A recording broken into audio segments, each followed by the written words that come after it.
Hi. രോഗം വരുമ്പോൾ വിളയെ രക്ഷിക്കുന്ന, വളർച്ച കൂട്ടുന്ന, എന്നാൽ മൃഗങ്ങൾക്കും മനുഷ്യർക്കും സുരക്ഷിതമായൊരു സൂക്ഷ്മാണുവിനെ നിങ്ങൾക്കറിയാവോ? അതെ, അടുത്തിടെ 2026 ജനുവരി 23 കേരള സർക്കാർ സ്റ്റേറ്റ് മൈക്രോബായി തിരഞ്ഞെടുത്ത ബാസിലസ് സബ്റ്റിലിസിനെ കുറിച്ചാണ് ഇന്ന് നമ്മൾ സംസാരിക്കുന്നത്. കേരള ശാസ്ത്ര സാങ്കേതിക പരിസ്ഥിതി കൗൺസിലിനു കീഴിൽ സ്ഥാപിതമായ സെന്റർ ഫോർ എക്സലൻസ് ഇൻ മൈക്രോബയോമിന്റെ ഉദ്ഘാടനം മുഖ്യമന്ത്രി പിണറായി വിജയൻ നിർവഹിച്ചു. ചടങ്ങിൽ ബാസിലസ് സബ്റ്റിലിസിനെ എന്ന സൂക്ഷ്മാണുവിനെ സംസ്ഥാന സൂക്ഷ്മാണുവായി മുഖ്യമന്ത്രി പ്രഖ്യാപിച്ചു. 20 വർഷത്തിലേറെയായി ലിക്വിഡായും പൗഡറായും PGPR രൂപത്തിലും ബാസിലസ് സബ്റ്റിലിസിനെ അപ്ടെക് കർഷകരിലേക്ക് എത്തിച്ചുകൊണ്ടിരിക്കുകയാണ്.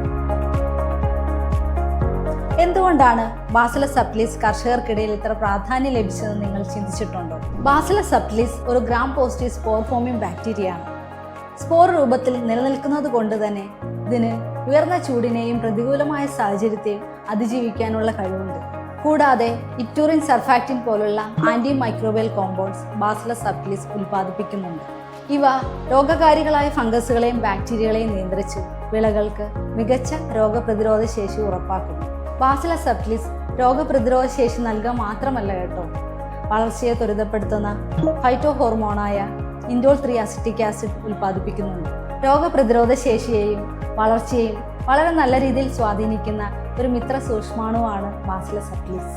ഈ സവിശേഷതകൾ ഉള്ളത് കൊണ്ടാണ് കേരള സർക്കാർ സ്റ്റേറ്റ് മൈക്രോബായി ബാസിലസ് സബ്റ്റിലിസിനെ പ്രഖ്യാപിച്ചത്.